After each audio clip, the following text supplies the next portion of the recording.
प्रभु का धन्यवाद हो कि हम फिर से परमेश्वर के वचन के अध्ययन के लिए इस तरह से मिल सके। और प्रभु ने पिछले दिनों में हम सबको संभाल कर रखा है, इसलिए प्रभु का धन्यवाद हो। इब्रानियों की पुस्तक का अध्ययन हम कर रहे हैं और पिछले बार हमने 13वें अध्याय के 1 से लेकर 5 तक हमने देखा था। आज हम उसके चौथे पद से 8वें पद तक हम पहले पढ़ेंगे और प्रभु जैसे हमें अगुवाई दे उसके हिसाब से, समय के हिसाब से हम आगे बढ़ेंगे। तो हम निकाल लें इब्रानियों की पुस्तक, उसका 13वां अध्याय, उसके 4 से लेकर 8 तक। कोई भी पढ़ने में मदद करें। विवाह की बात समझी जाए और विवाह बिछौना निष्कलंक रहे, क्योंकि परमेश्वर व्यभिचारियों और परस्त्री कामियों का न्याय करेगा। तुम्हारा स्वभाव लोभ रहित हो और जो तुम्हारे पास है उसी पर संतोष करो, क्योंकि उसने आप भी कहा है, मैं तुझे कभी न छोड़ूंगा न कभी तुझे त्यागूंगा।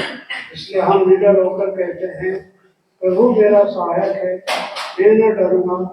मनुष्य मेरा क्या कर सकता है? जो तुम्हारे अगुए थे और जिन्होंने तुम्हें परमेश्वर का वचन सुनाया, उन्हें स्मरण रखो और ध्यान से उनके चाल चलन का अंत देखकर उनके विश्वास का अनुकरण करो। यीशु मसीह कल और आज और युगानुयुग एक साथ है। परमेश्वर अपने पवित्र वचन के पढ़े सुने जाने पर आशीष दे। मुझे ऐसा प्रतीत हुआ कि चौथे पद से हम थोड़ा सा फिर से एक और बार देखें। यहाँ पर हमने पिछली बार देखा था कि जब इस पत्री का समापन हो रहा है तो इब्रानियों का लेखक क्या कर रहा है? बहुत ही व्यावहारिक कुछ बातों को बता रहा है। परमेश्वर के वचन की शिक्षाएं जो है अंततः हमारे व्यावहारिक जीवन के साथ जुड़ी हुई हैं, है ना। हम उद्धार के डॉक्ट्रिन को सीख रहे हैं या फिर उपदेश को सीख रहे हैं। क्या उद्देश्य है उसका? अंततः लक्ष्य क्या है? ताकि हम उसे अपने जीवन में अंततः लागू कर सकें, उसे समझकर हमारे व्यावहारिक जीवन में उसका प्रभाव दिखाई देना चाहिए। परमेश्वर के वचन की शिक्षाएं सिर्फ ज्ञान बढ़ाने के लिए नहीं, है ना। तो इसलिए हम बहुत सारी पत्रियों में इस पैटर्न को देख सकते हैं या फिर इस एक नमूने को देख सकते हैं कि एक तरफ उपदेश दिया जा रहा है और उपदेश के बाद फिर उन उपदेशों का व्यावहारिक जीवन के साथ क्या संबंध है, इस बात को भी बताया जाता है। तो यहां पर भी 13वां अध्याय पूरा जो है बहुत ही सीधे सीधे हमारे व्यावहारिक प्रायोगिक जीवन के साथ जुड़ी हुई बातों को बताता है। चौथे पद में इब्रानियों का लेखक विवाह के विषय में, वैवाहिक जीवन के विषय में कुछ बहुत महत्वपूर्ण बातें बताता है। क्या कहता है? विवाह सब में आदर की बात समझी जाए और विवाह बिछौना निष्कलंक रहे, क्योंकि परमेश्वर व्यभिचारियों और परस्त्रीगामियों का न्याय करेगा। देखिए, जब एक व्यक्ति प्रभु यीशु मसीह पर विश्वास करता है तो वो एक पुराने जीवन को छोड़कर नए जीवन में आया है। बहुत सारी बातें हैं जो उसके पुराने जीवन के साथ जुड़ी हुई होंगी। जिस समय पर उसने प्रभु को नहीं जाना था उस समय पर हो सकता है कि वो बहुत अनैतिक जीवन जीता हो, या उसके लिए अनैतिक जीवन जीना या अनैतिक कार्यों में, अश्लील कार्यों में लिप्त होना उनके लिए, उसके लिए कोई बहुत बड़ी बात ना हो, बहुत सरल बात हो या साधारण बात हो। परंतु एक बार प्रभु यीशु मसीह पर विश्वास किया, उसके बाद एक नया जीवन आरंभ हो गया है। हमारे पुराने जीवन की चीजों को कैरी फॉरवर्ड नहीं करना है। जैसा कि हम कई बार अकाउंट्स में जो है क्या करते हैं, कैरी फॉरवर्ड करते हैं ना, वैसे पुराने जीवन की कोई बात हमारे नए जीवन में कैरी फॉरवर्ड नहीं होनी चाहिए। यहां पर इब्रानियों का लेखक बताता है एक विश्वासी का वैवाहिक विवाह के प्रति उसका दृष्टिकोण कैसा होना चाहिए। लिखा है विवाह सब में आदर की बात समझी जाए। सबसे पहली बात वो कहता है विवाह को किस नजर से देखा जाए, किस तरह से देखा जाए? आदर की बात समझी जाए, है ना। कई लोग, पिछले बार भी भाई ने बताया था, कई लोग इसके बारे में बहुत मजाक मनाते हैं। परंतु परमेश्वर का वचन बताता है कि विवाह जो है परमेश्वर की दृष्टि में बहुत आदर की बात है। क्यों? इस बात को भी भाई ने स्मरण दिलाया था कि विवाह का जो स्थापना हुई या विवाह को जो स्थापित किया परमेश्वर ने ठहराया, ये मनुष्य के पाप में गिरने से पहले ही परमेश्वर ने बनाया था। सही है? आप लोग हैं साथ में? सही है दिनेश भाई? कहीं चले तो नहीं गए? ओके। तो विवाह जो है वो परमेश्वर के मन से निकला हुआ विचार है, इसलिए पवित्र है, इसलिए आदर की बात समझी जाए। इसे किसने बनाया है? परमेश्वर ने ठहराया है।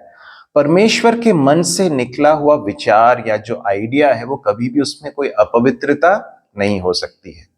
इसलिए परमेश्वर ने इसलिए कि विवाह को ठहराया है, इसलिए कि वैवाहिक संबंध में एक पुरुष और स्त्री का आपसी संबंध जो है वो बहुत ही पवित्र है। इसलिए उसे किस तरह से देखना चाहिए? आदर की दृष्टि से देखना चाहिए, उसे कभी भी हल्के रीति से नहीं लेना चाहिए। इस बात को बताने की आवश्यकता इसलिए है क्योंकि आज इस एक इंस्टीट्यूशन के या फिर ये जो एक बात है, जो बड़ी सच्चाई परमेश्वर ने ठहराई है, इसके विरुद्ध बहुत हमला हो रहा है। क्यों हमला हो रहा है मालूम है आपको? क्या लगता है? विवाह के जो अवधारणा है, जो आइडिया है कि विवाह होना चाहिए, विवाह एक पुरुष और स्त्री के बीच में होना चाहिए, विवाह वैवाहिक जीवन में पवित्रता होनी चाहिए, वैवाहिक जीवन में जो है एक दूसरे के प्रति जो है वफादारी या फिर विश्वास योग्यता होनी चाहिए, इन सारे आइडियाज के खिलाफ बड़ा हमला हो रहा है। क्यों हो रहा है? आपको क्या लगता है क्यों हो रहा होगा? अभिषेक भाई, क्यों हो रहा है? आपको लगता है क्या हो रहा है? कैसे कह सकते हैं कि विवाह के इस अवधारणा पर हमला हो रहा है? कुछ उदाहरण दे सकते हैं क्या? मजाक बनाते हैं, ठीक है। और समलैंगिकता एक बहुत बड़ा हमला है विवाह के पवित्र संबंध के ऊपर जो परमेश्वर ने ठहराया है। समलैंगिकता जिसको कहते हैं होमोसेक्सुअलिटी, है ना? तो ये जो है परमेश्वर के मन से निकला हुआ विचार नहीं है। अच्छा, और कोई उदाहरण दे सकते हैं क्या? लिव इन रिलेशनशिप, जिसमें जो है आजकल बहुत ही आम बात हो गई है कि लड़का लड़की जो है साथ में रहते हैं बिना विवाह किए, या पुरुष और स्त्री जो है साथ में रहते हैं। या फिर कई बार कुछ ऐसे भी लोग होते हैं जो अपने परिवार से अगर दूर हैं तो वहां पर कुछ और किसी और व्यक्ति के साथ संबंध में रहते हैं। तो ये सारी बातें बताती हैं कि हमला हो रहा है। और कोई उदाहरण दे सकते हैं क्या? डिवोर्स, जिस तरह से विवाह विच्छेद हो रहा है, लोग जो है अपने जीवन साथी को जो है छोड़ देते हैं। और मैं पिछले दिनों मैं इस बात को देख रहा था कि बहुत जो सेलिब्रिटीज हैं, जो बड़े बड़े मशहूर लोग हैं, वो लोग बड़े क्या बोलना चाहिए, सरल तरीके से, बहुत ही आम तरीके से क्या कर लेते हैं? हाँ, डिवोर्स कर लेते हैं। और उसके बाद उसके बारे में जब डिक्लेयर करते हैं, जब घोषणा करते हैं, वो भी ऐसा करते हैं जैसा कि बहुत बड़ा कुछ काम किया उन्होंने, और बोलते हैं कि हमारे प्राइवेसी को आपको ही मतलब जो है आप पूछो, हमको अपना जो है वो, हम दोनों जो है एक दूसरे का बहुत आदर करते हैं और हम एक दूसरे को जो है बहुत फ्रेंड्स के रूप में देखेंगे, इसलिए जो है अब हमें छोड़ दीजिए, हमारे हाल पर छोड़ दीजिए।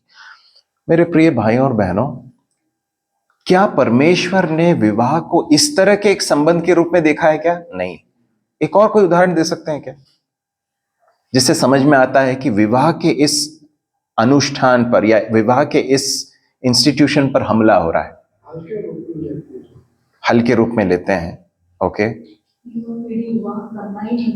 कुछ लोग विवाह करना ही नहीं चाहते हैं, ठीक है। और जी हाँ, एक से अधिक जीवन लोगों के साथ विवाह कर लेना, ठीक है।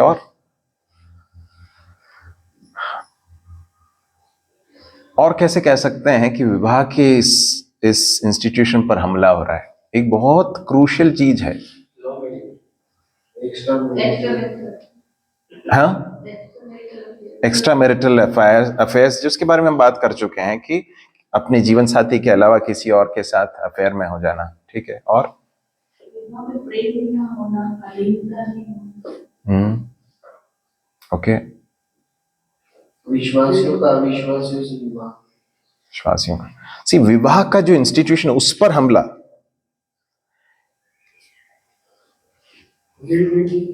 या हम उसके बारे में बात कर चुके हैं। और कास्ट या धर्म के जी, जाति या धर्म को लेकर मुझे नहीं लगता वो एक एप्ट बात होगी। देखिए, आपने इस बात को ध्यान नहीं दिया कि शुरुआत से जो है मनुष्य के अंदर ये जो पाप का स्वभाव है, उसके कारण मनुष्य जो है अशुद्धता में और अपवित्रता में अपने आप को देता है। और शुरुआत से जो है इस तरह की अशुद्ध चीजें जो है सामग्री के रूप में लोगों को मिलती रही हैं, लेकिन अब जो है ये बहुत आसानी से उपलब्ध है। आप अपनी उंगली के छोर से अश्लील चीजों को देख सकते हैं, है ना, और लोगों के साथ आप संपर्क में आ सकते हैं। इस तरह की चीजें बहुत आसानी से उपलब्ध हैं। अब मैं उसका दूसरा एक एस्पेक्ट बताना चाह रहा हूं। एक तरफ हम ये कह रहे हैं कि हमला हो रहा है। हमला क्यों हो रहा है? अच्छा, हमला किसकी ओर से हो रहा होगा, आपको क्या लगता है? शैतान की ओर से। क्यों ऐसा क्यों कर रहा होगा शैतान? क्योंकि परमेश्वर के द्वारा ठहराई गई बात है और हमें परमेश्वर से दूर करना चाहिए। ओके, विवाह पर ही हमला क्यों, या वैवाहिक जीवन परिवार पर क्यों हमला? क्योंकि परमेश्वर ने सबसे पहले किस चीज को स्थापित किया? परिवार को। परमेश्वर की दृष्टि में परिवार, विवाह, ये सब बहुत उनके हृदय के करीब बातें हैं। अब जानते हैं, परमेश्वर ने जब प्रभु यीशु मसीह और कलीसिया के संबंध का चित्रण करना चाहा तो परमेश्वर ने किसका उदाहरण लिया? विवाह का, पति और पत्नी का, या दूल्हे और दुल्हन का। तो परमेश्वर के हृदय के बहुत करीब है ये बात। क्या बात? विवाह, परिवार। एक और बात है जो परमेश्वर के लिए बहुत करीब है, क्या मालूम है? कलीसिया। क्यों? क्योंकि परमेश्वर ने अपने पुत्र के लहू के द्वारा छुड़ाकर कलीसिया को बनाया है। परमेश्वर के लिए ये दो बातें बहुत महत्वपूर्ण है। कौन कौन सी है, जरा बताएंगे क्या? परिवार और कलीसिया। परिवार और कलीसिया। परिवार कैसे बनता है? विवाह के द्वारा बनता है। इसलिए विवाह और वैवाहिक जीवन, परिवार परमेश्वर की दृष्टि में बहुत प्रेशियस है, परमेश्वर के हृदय के करीब है। और जो भी बात परमेश्वर के हृदय के करीब हो, जो परमेश्वर के लिए बहुत प्रेशियस हो, उस पर शैतान हमला किए बिना नहीं रह सकता है। इसलिए हम देखते हैं कि शैतान बार बार, अनेक बार, हर तरीके से कोशिश करता है कि मसीही परिवारों के ऊपर, परिवार के ऊपर ही, और स्पेसिफिकली मसीही परिवारों के ऊपर वो अटैक करे या हमला करे, और कलीसियाओं के ऊपर हमला करे। किस तरह से? हम सिर्फ शारीरिक हमले की बात नहीं कर रहे हैं, हम आत्मिक हमले की बात कर रहे हैं, क्योंकि एक आत्मिक द्वंद्व युद्ध है। और शैतान चाहता है कि ये जो विवाह का अनुष्ठान परमेश्वर ने बनाया, उसकी जड़ों को खोखला कर दे। तो क्या होगा? परमेश्वर ने जिस उद्देश्य के साथ विवाह को रखा, उसको पूरा वो ध्वस्त करना चाहता है। देखिए, परमेश्वर ने सबसे पहले आदम और हव्वा को बनाया, है ना। आदम और हव्वा को परमेश्वर ने बनाया, एक कपल बनाया, एक दंपत्ति बनाया ना। परमेश्वर ने एक आदम बनाया, और एक आदम के लिए कितने हव्वा बनाए? एक ही हव्वा बनाई, है ना। परमेश्वर ऐसा भी तो कर सकते थे कि अनेक आदम और हव्वा बना देते। ऐसा किया क्या परमेश्वर ने? नहीं। परमेश्वर ने कैसा किया? एक आदम बनाया और उसके लिए एक हव्वा बनाई। क्या था परमेश्वर का उद्देश्य? परमेश्वर का उद्देश्य था कि एक पुरुष और एक स्त्री विवाह के बंधन में आए और एक परिवार का आरंभ करें, उनके बच्चे हों, और उन बच्चे जो हैं वो अपने माता पिता को देखें, उनके जीवन में परमेश्वर के अनुग्रह को देख सकें। इस तरह से परमेश्वर के रास्ते में ये माता पिता अपने बच्चों को क्या कर सकें? प्रशिक्षित कर सकें। आप ध्यान से सुन रहे हैं क्या? आप में से जितने लोग यहाँ पर मैरिड हैं, विवाहित हैं उनके लिए तो बहुत महत्वपूर्ण है ये बात, और जितने विवाहित नहीं हैं उनके लिए भी जरूरी है समझना, क्योंकि आने वाले दिनों में यदि प्रभु के आने में देर हो तो शायद आप भी विवाहित होंगे।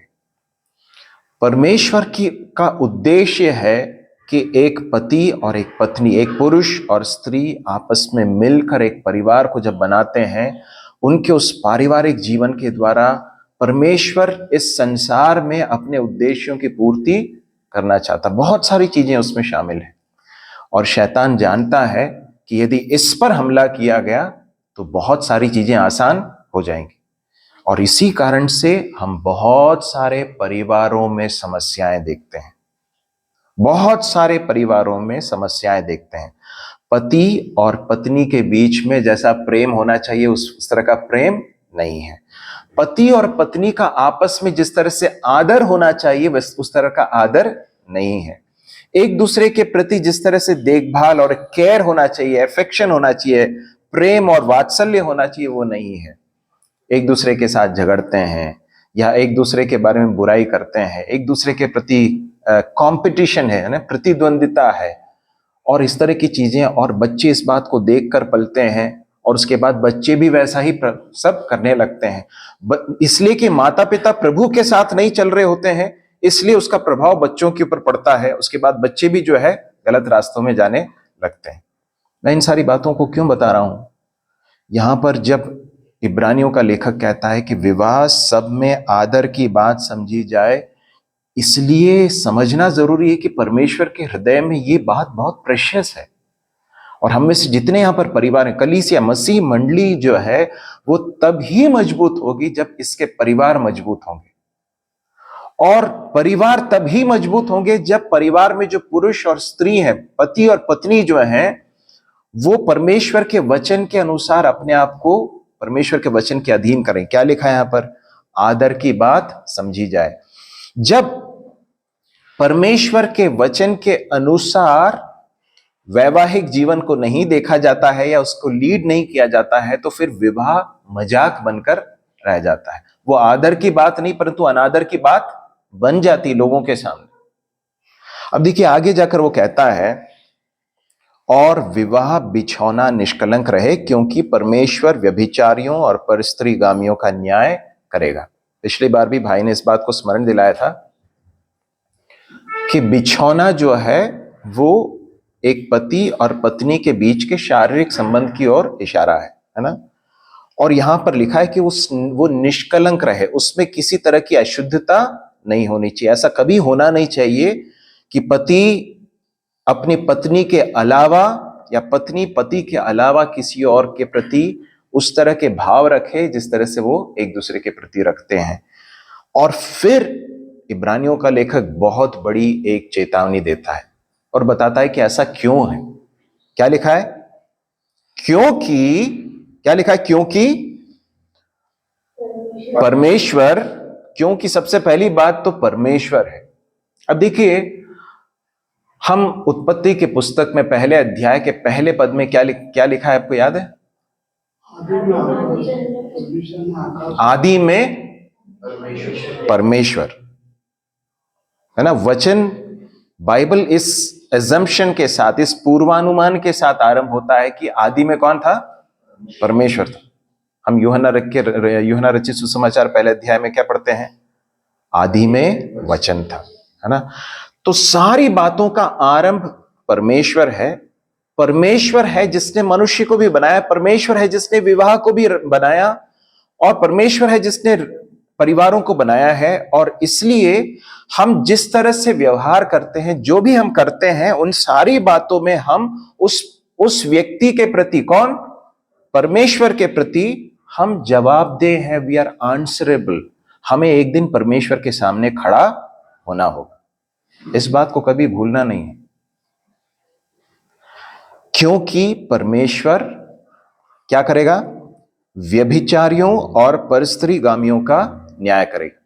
अब यहां पर जो दो शब्द प्रयोग किए गए हैं, व्यभिचारी और परस्त्रीगामी, उसे ऐसा लग सकता है कि ये सिर्फ एक अपवित्र संबंध की बात की जा रही है, परंतु अंग्रेजी में जो शब्द है उसमें दो शब्द हैं। एक तो है अडल्टरर और दूसरा है फॉर्निकेटर, है ना। एडल्ट्री मतलब एक व्यक्ति जिसका विवाह हो चुका है ना, जिसकी शादी हो चुकी है, वो अपने पत्नी या पति के अलावा किसी और व्यक्ति के साथ शारीरिक संबंध में आता है, या उसके साथ उस तरह की एक संबंध में जाता है। ये तो इसको कहा गया एडल्ट्री या फिर व्यभिचार। फॉर्निकेशन क्या है? फॉर्निकेशन जो है उसका जो मूल भाषा में जो शब्द है वो है पोर्ने, और उसी से निकला है पोर्नोग्राफी। उसका मतलब क्या है? एक व्यक्ति जिसका विवाह नहीं हुआ है परंतु वो अशुद्धता में अपने आप को देता है, फॉर्निकेटर्स। तो यहां पर ये जो चेतावनी है सिर्फ विवाहित लोगों के लिए नहीं है परंतु सभी लोगों के लिए है, विवाहित हों या अविवाहित हों, दोनों के लिए परमेश्वर का वचन इस बात की चेतावनी देता है कि यदि ये करोगे, यदि ऐसा तुम व्यवहार करोगे तो इस बात को याद रखना कि परमेश्वर क्या करेगा? परमेश्वर परमेश्वर न्याय करेगा। इसको हल्के से नहीं लेना है। गॉड विल जज। ये एक बहुत एब्सोल्यूट स्टेटमेंट, ये एक बहुत क्या बोलना चाहिए, एक ऐसा एक कथन है जिसमें किसी तरह की कोई संदेह की गुंजाइश नहीं है। इस विषय में कभी भी दिमाग में कोई कंफ्यूजन नहीं होना चाहिए कि यदि मैं अशुद्धता का जीवन जीता हूं, यदि मैं मैं अपनी पत्नी के अलावा किसी और के साथ यदि मैं फ्लर्ट करता हूं, चैट करता हूं, अनावश्यक बातों में जाता हूं, और शारीरिक तरीके से जो है अगर मैं एक्सप्लॉइट करता हूं, या फिर कोई और इस तरह से करता है, आप में से कोई ऐसा करता है, तो परमेश्वर उसको हल्के से लेगा। इस तरह से कभी मत सोचना, कभी मत सोचना। हमेशा इस बात को याद रखना है कि परमेश्वर देखता है और परमेश्वर जज करेगा, परमेश्वर न्याय करेगा। कभी भी हल्के से ना लें। जो विवाहित नहीं है, लड़के लड़कियां, बच्चे जो बढ़ रहे हैं, याद रखें हमेशा विपरीत यौन के व्यक्ति के साथ हमेशा एक गरिमामय दूरी बनाए रखें। कभी भी फ्लर्ट ना करें, कभी भी अपने हदों को लांघे नहीं, क्योंकि क्या होगा मालूम है? उसका परिणाम आपको भुगतना पड़ेगा। यदि आप ऐसा करोगे तो आपको उसका परिणाम निश्चित रूप से भुगतना पड़ेगा। इसलिए कभी भी इसको हल्के से मत लीजिए। परमेश्वर ने पुरुष और स्त्री के बीच में जो एक बहुत ही नेचुरल या फिर एक बहुत ही स्वाभाविक एक आकर्षण दिया है, ये इसलिए दिया है ताकि वो पति और पत्नी के बीच में एक पवित्र संबंध के रूप में वो परिणित हो। इसलिए नहीं दिया है कि हम किसी के भी साथ जो है फ्लर्ट करें। तो इस बात को हमेशा याद रखें। मैंने इतने सीधे शब्दों में बिना लाग लपेट के इस बात को बार बार दोहरा कर इसलिए कहा है क्योंकि अनेक लोग इस क्षेत्र में विफल हो जाते हैं। अनेक लोग इस चीज को बहुत हल्के से लेते हैं, है ना। और आज की स्थिति ऐसी है कि हमारे पास किसी भी अनजाने व्यक्ति के साथ भी जो है बातचीत करने या चैट करने या फिर फूहड़ता की बातें करने के लिए जो अवसर हैं उसमें कोई कमी नहीं है ना। तो इसलिए आज ये परमेश्वर का वचन हमारे पास संयोग से नहीं आया है। ये संयोग नहीं है, ये परमेश्वर के वचन की जो चेतावनी हमारे सामने आज आई है उसका एक निश्चित उद्देश्य है कि हम सब अपने आप को पवित्र बनाए रखें, है ना। यदि एक विवाहित एक पुरुष या एक स्त्री यदि अपने आप को इस तरह की अशुद्धता के लिए देते हैं, देखिए परमेश्वर ने एक हद बनाई है हमारे लिए, है ना। उस हद को कभी भी हमें भी नहीं लांघना, किसी और को लांघने भी नहीं देना है ना। वो उसमें शारीरिक सीमाएं हैं और इसलिए स्पर्श करने या हाथ लगाने इस तरह की चीजों से बचने की आवश्यकता है। और भावनात्मक सीमाएं भी हैं। किस तरह की भावनात्मक सीमाएं हैं? एक पुरुष एक स्त्री के साथ, अपनी पत्नी के अलावा किसी और स्त्री के साथ जब बातचीत करता है तो कभी भी अपनी भावनात्मक सीमाओं को कभी लांघना नहीं है ना। एक भाई ने मेरे से कुछ समय पहले शेयर किया था कि उनके ऑफिस में एक लेडी हैं जिन्होंने अपने कुछ बहुत ही पारिवारिक समस्याओं को उनके साथ शेयर करना स्टार्ट किया। बहुत इमोशनल हो गई, बहुत भावनात्मक रूप से रोने लगी। मैंने उनको आगाह किया कि ये बहुत खतरनाक स्थिति हो सकती है, क्योंकि उन्हें ये आपके साथ करने की कोई आवश्यकता नहीं है। यदि आपके साथ वो कर रही हैं तो आप समझ लीजिए कि ये आपके लिए भी फिसलन का एक क्षेत्र हो सकता है, उनके लिए भी हो सकता है। बहुत हो सकता है बहुत इनोसेंट तरीके से, बहुत निष्कलंक तरीके से उसका आरंभ हो, परंतु ये आगे जाकर बड़ी समस्या में तब्दील हो सकता है। इसलिए भावनात्मक सीमाओं को भी हमेशा बनाए रखना जरूरी। जब एक पुरुष या स्त्री जब ऐसा नहीं करते हैं, यदि वो विवाहित हैं, तो याद रखिए आप अपने विवाह को बर्बादी की ओर ले जाएंगे, है ना। मुझे ऐसा लगता है कि एक भाग हम पढ़ ही लें, नीति वचन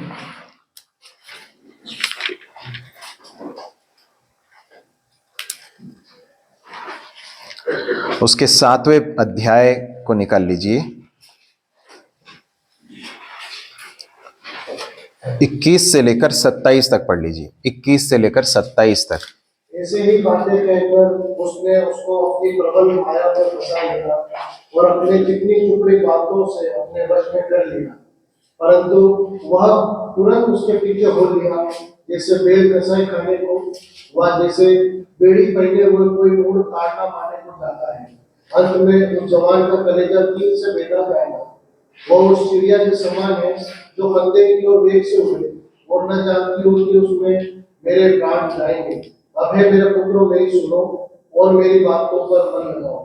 तेरा मन ऐसी स्त्री के मार्ग की ओर न फिरे और उसके डगरों में भूल कर न जाना, क्योंकि बहुत लोग उससे मारे पड़े हैं। उसके घात किए लोगों की एक बड़ी संख्या हो। उसका घर अधोलोक का मार्ग है, वो मृत्यु के घर में पहुंचता है। यदि आप इस अध्याय को यदि आप ध्यान से देखें, पढ़ें इसके पहले के कुछ पदों को, तो 6वें पद से जो है सुलेमान वहां पर बताता है कि मैंने एक निर्बुद्धि जवान को देखा। मैं अपने घर की खिड़की से झरोखे से देख रहा था और मैंने देखा कि एक निर्बुद्धि जवान है, और वो क्या कर रहा है। लिखा है 8वें पद में, वह उस स्त्री के घर के कोने के पास की सड़क पर चला जाता था और उसने उसके घर का मार्ग लिया। उस समय दिन ढल गया, संध्या काल आ गया था, वरन रात का घोर अंधकार छा गया था। देखो उससे एक स्त्री मिली। अब देखिए, अब ये एक ऐसा पुरुष है, एक ऐसा जवान है जो पाप के साथ खिलवाड़ कर रहा है। उसको मालूम है कि वो जिस रास्ते पर जा रहा है वहां पर अगर वो जाएगा तो फंस सकता है, परंतु उसके बावजूद वो क्या कर रहा है, उसी रास्ते की ओर वो जा रहा है। और वहां पर 3 शब्दों का प्रयोग किया गया। ध्यान से देखिए क्या लिखा है। दिन ढल गया था, पहली बात तो। फिर क्या लिखा है, संध्या काल आ गया था। फिर लिखा है रात का घोर अंधकार छा गया था। इसका मतलब क्या है? ये अचानक से हो जाता है क्या? 1-2 मिनट में होता है क्या है?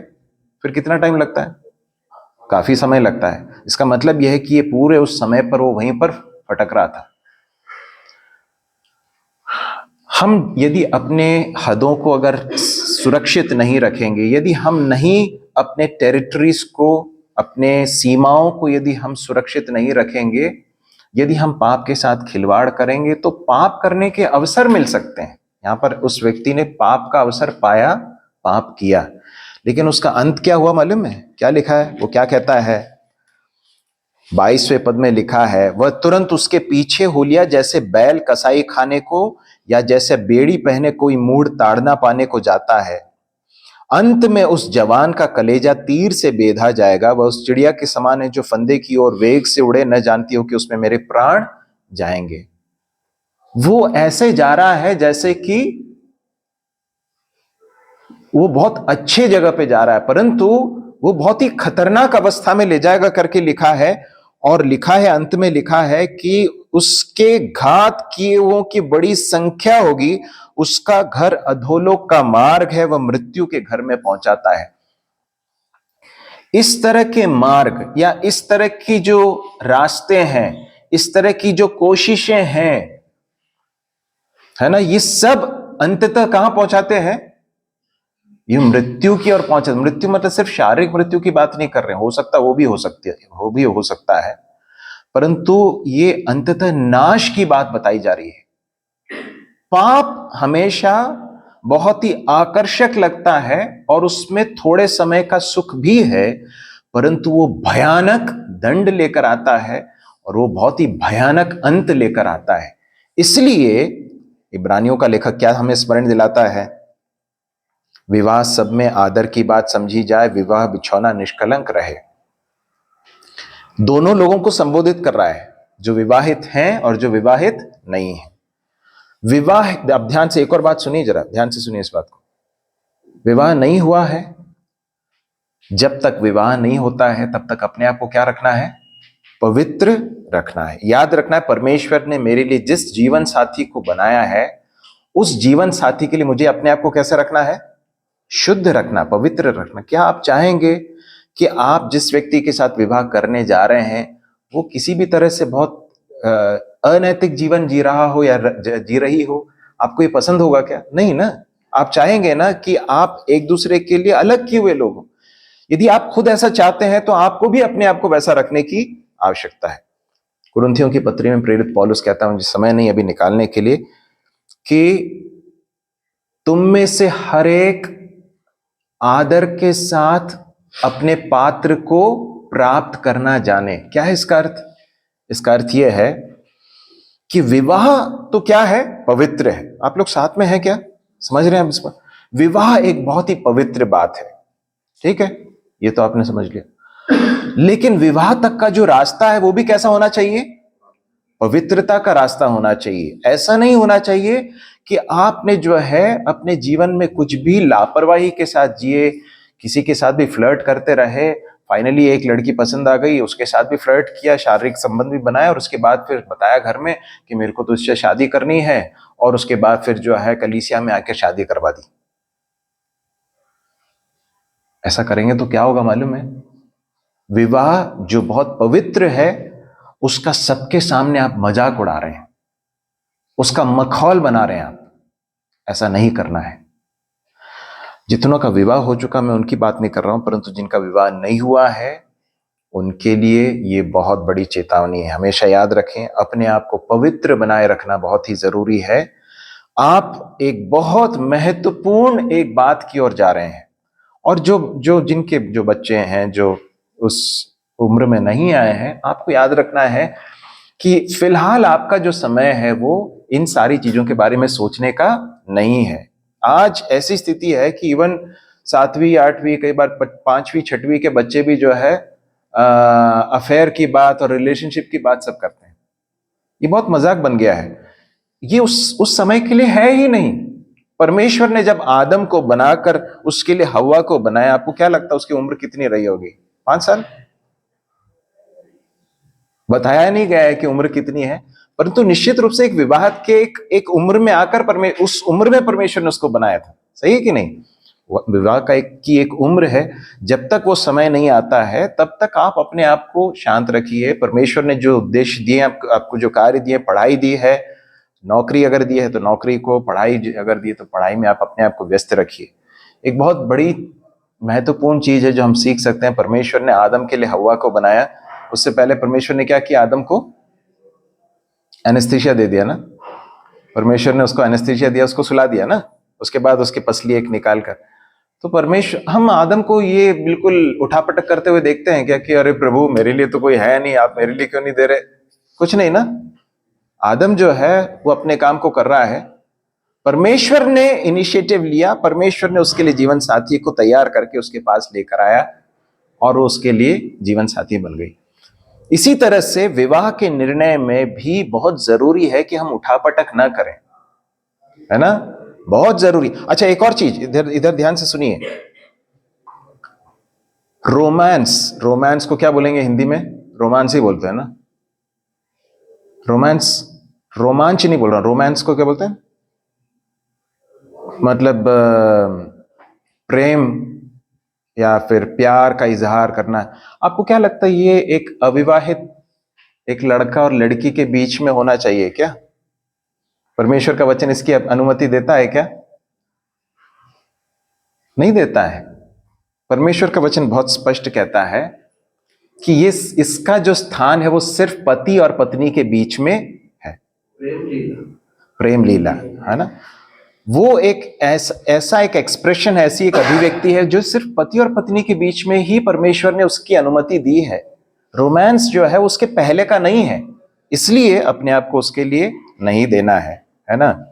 कभी ऐसा लगे, जो युवा यहाँ पर हैं जिनका विवाह नहीं हुआ है, यदि ऐसा लगे कि कोई लड़की जो है मेरे पास आकर जो है बहुत ज्यादा इंटीमेसी दिखाने की कोशिश कर रही है, कोई लड़का कर रहा है, तो क्या करना, अपने आप को उससे दूर कर लेना, है ना।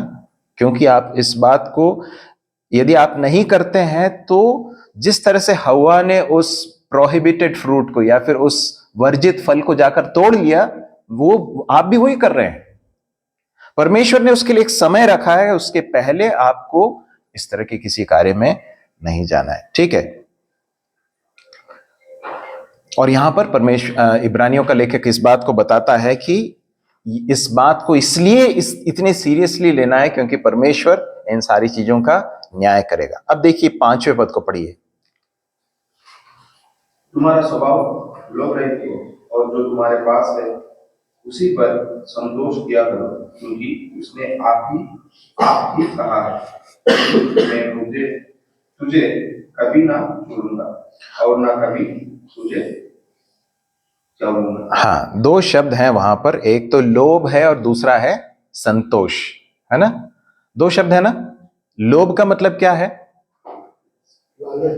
हाँ, मेरे पास जो नहीं है या फिर मेरे पास जो है उससे संतुष्ट न रहते हुए मुझे और भी चाहिए और भी चाहिए, ये जो है इसको लोभ कहते हैं। तो यहां पर लिखा है, अच्छा अंग्रेजी में जो शब्द है वो सिर्फ ग्रीड नहीं, एक कवचियसनेस है। कवचियसनेस का मतलब ये कि किसी और के पास जो वो मेरे पास आ जाए, ये। तो यहां पर वो कहता है तुम्हारा स्वभाव लोभ रहित हो। प्रभु यीशु मसीह के पास एक बार एक व्यक्ति आया, याद है आपको, कहा कि प्रभु मेरा भाई जो है संपत्ति नहीं बांट रहा है मेरे साथ, है ना। प्रभु ने क्या कहा उसे, किसने मुझे तुम्हारा जो है ये इस कार्य को करने के लिए मुझे किसने ठहराया है? उसके बाद प्रभु ने एक बात कही, क्या कही? सावधान रहो और हर प्रकार के लोभ से अपने आप को बचा कर रखो। तो इसका मतलब ये कि हर प्रकार का लोभ से मतलब क्या है? मतलब लोभ अलग अलग तरीके के हो सकते हैं ना।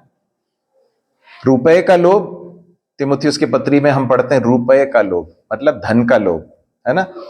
वो भी समस्या का कारण बन सकता है। और भी किसी तरह का लोभ हो सकता है क्या? रुपए का लोभ, संपत्ति का लोभ, किसी और व्यक्ति, हाँ, पद का लोभ, या फिर किसी और व्यक्ति का लोभ, है ना। किसी और के पत्नी या किसी और की बेटी, किसी के भाई, किसी के प्रति भी लोभ करना, है ना। अब इस बात को ध्यान रखिए कि उसने पहले क्या कहा था, किसके बारे में बात कर रहा था वो? विवाह के बारे में, वैवाहिक जीवन के बारे में, परिवार के बारे में बता रहा था। और वो बता रहा था कि इन सारी चीजों से बचे रहो, परमेश्वर न्याय करेगा। फिर कहता है तुम्हारा स्वभाव कैसा होना चाहिए?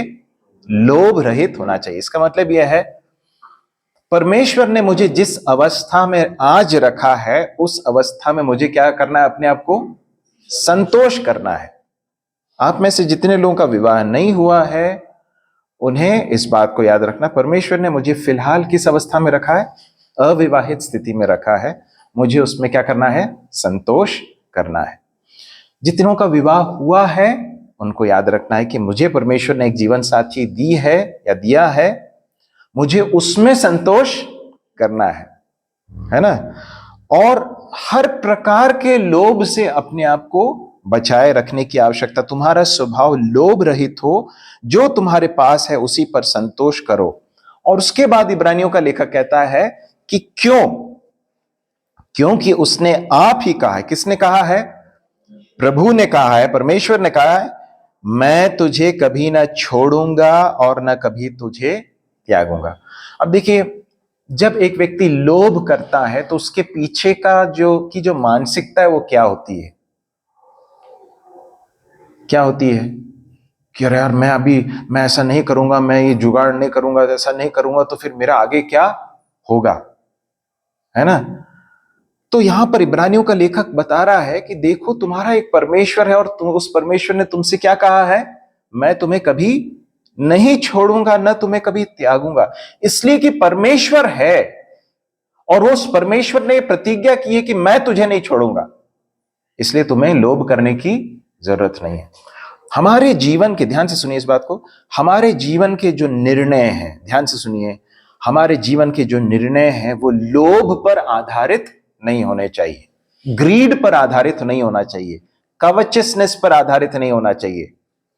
हमारे निर्णय लेने का आधार सिर्फ ये नहीं होना चाहिए कि मुझे इस निर्णय को लेने से ज्यादा पैसा मिलेगा या फिर ज्यादा बड़ा पद मिलेगा, सिर्फ वो एक क्राइटेरिया नहीं होना चाहिए।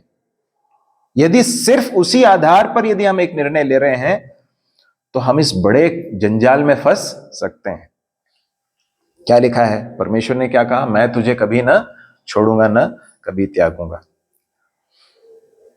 हमारे कुछ भाइयों ने भी कई बार इस बात को शेयर किया है कि उनके पास बेहतर तनख्वाह देने वाली नौकरी के ऑफर आए, है ना, और उस समय पर उन्होंने जब इस बात को देखा कि ये जो नौकरी है इसमें मुझे ज्यादा पैसा मिलेगा, लेकिन प्रभु के साथ समय व्यतीत करने में या कलीसिया के साथ संगति करने में, अपने परिवार के साथ समय व्यतीत करने में ये एक बड़ी समस्या का कारण बन जाएगा, तो उन्होंने क्या किया? उस ऑफर को ठुकरा दिया। हमारे पास अंकल भी बैठे। अंकल ने भी अपने जीवन के एक समय पर, जबकि बहुत ज्यादा जरूरतें थी, है ना, उस समय पर उन्होंने एक बड़ा निर्णय लिया। बहुत कठिन निर्णय रहा होगा, परंतु उसका परिणाम परमेश्वर ने उनके परिवार में ही दिया। आज जब हम उनके बच्चों को परमेश्वर के रास्ते में विश्वास योग्यता के साथ चलते हुए देखते हैं तो वो एक निर्णय का एक परिणाम भी है, इस बात को कभी भूलना नहीं है। इस तरह की जो उदाहरण हमारे सामने है, ये सब हमें प्रोत्साहित करते हैं कि हम इस बात को याद रखें कि हमारे जीवन के निर्णय किस आधार पर होने चाहिए, उसका क्राइटेरिया क्या होना चाहिए, लोभ रहित हो। तो इसलिए जब भी ध्यान से सुनिए इस बात को, जब भी एक निर्णय लेते हैं तो फिर उस निर्णय को लेते समय मुझे अपने आप से पूछना है कि मैं ये निर्णय क्यों ले रहा हूं, मैं इस डिसीजन को क्यों ले रहा हूं? क्या इसलिए ले रहा हूं कि मुझे ज्यादा पैसा मिलेगा? सिर्फ वही है क्या उसके पीछे का कारण? क्या मैं परमेश्वर की इच्छा को इसमें प्राथमिकता दे रहा हूं? क्या परमेश्वर के मेरे जीवन के विषय में जो परमेश्वर की इच्छा क्या है? प्रभु आप क्या चाहते हैं? अब अच्छा, एक और बात मैं बताकर आगे बढ़ना चाहता हूं। कई बार हमको ऐसा लगता है कि है ना, प्रभु यदि ये आपकी ओर से हो तो ये रास्ता खुल जाए, और नहीं तो आप रास्ता बंद कर देना। ऐसे प्रार्थना करने में कोई बुराई तो है नहीं, लेकिन है ना, एक बात याद रखिए कि सारे खुले हुए रास्ते परमेश्वर की ओर से हों ऐसा हम कह नहीं सकते। इसका कोई प्रमाण आप वचन से दे सकते हैं क्या? प्रेरितों के काम में से पौलुस ने जो है एक स्थान पर जाने के लिए निर्णय लिया, रास्ता खुला हुआ था, परंतु जब वो प्रार्थना कर रहा था प्रभु ने उससे कहा कि वहां मत जाओ।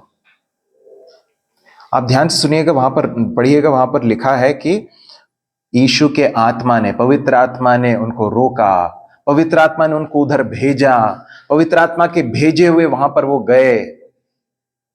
तो इसलिए हर खुला हुआ रास्ता प्रभु की ओर से हो ऐसा हम कह नहीं सकते।